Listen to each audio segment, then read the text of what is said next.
If you are working from home today, there's a big chance your boss could be spying on you right now. Yeah, employee monitoring software is now used by half of all Aussie businesses to ensure their staff are being productive when out of the office.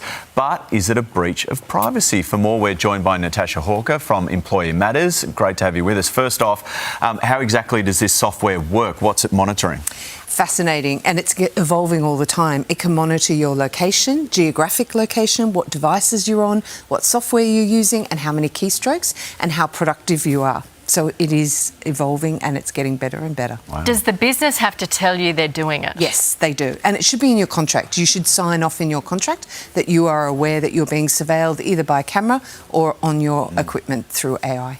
So should they be allowed to? I mean, they obviously are allowed if half the businesses are using it. Should they be allowed to use it? I think the question, Matt, is why would you want to do it? So is it from a business plan perspective? Is it because you have a huge amount of employees working from home? And you might now say, if you want to continue to work from home, the caveat is that we are going to put this AI intel on your computer so that we can see how productive you are. And there are some benefits too, because isolation might be an issue with people working from home. True. And if you've got an employee that has suddenly had great performance and dropped off, you might want to check in with them and see if they're okay from a mental health perspective.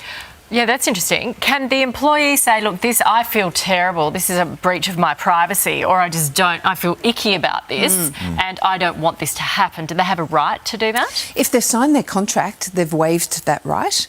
And, you know, I think it always comes back to that reasonableness test. Is the employer doing this and is that reasonable? But if they've signed their contract, they don't have a lot of options other than to leave.